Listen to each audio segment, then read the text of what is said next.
je souhaitais revenir sur les lettres, les épîtres, qui sont disposées en fonction de leur longueur. L'épître aux Romains, la lettre aux Romains vient en premier, car elle est la plus longue.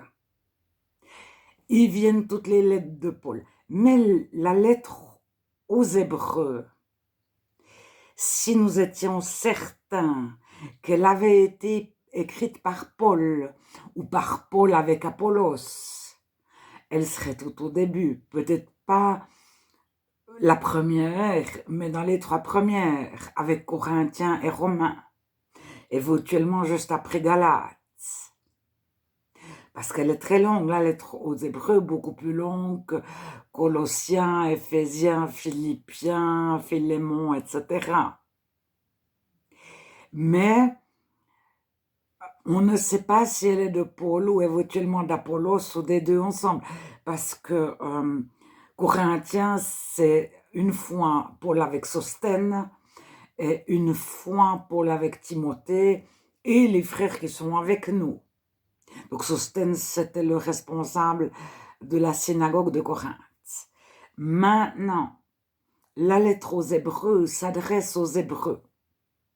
Pierre s'adresse aux Hébreux de la dispersion de sa lettre, ou dans une de ses lettres, parce qu'il y a un Pierre, deux Pierre, il me semble.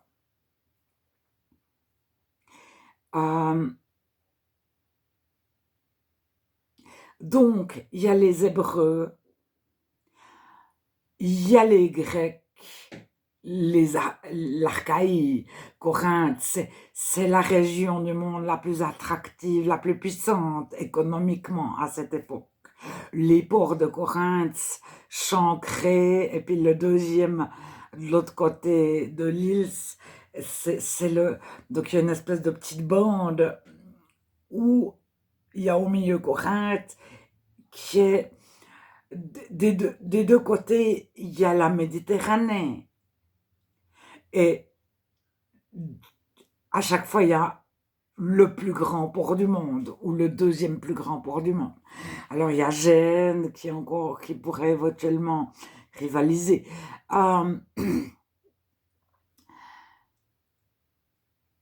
Ce que je voulais dire, c'est que une fois une lettre est adressée aux Hébreux devenus chrétiens, une fois une lettre est adressée aux Romains devenus chrétiens, une fois une lettre est adressée aux habitants de Corinthe devenus chrétiens, et une fois aux Juifs qui habitaient ailleurs qu'en Judée et autour de Jérusalem, qui sont devenus chrétiens. Donc, ces lettres sont destinées à des cultures différentes. De leur culture, ils sont devenus chrétiens. Et normalement, le chrétien perd sa culture, tout ce qu'il a acquis par son environnement tombe à sa conversion lorsqu'il devient chrétien. Alors, les premières discussions, qu'est-ce qu'on garde de la religion juive? Alors, il y avait les premiers chrétiens, certains étaient judaïsants.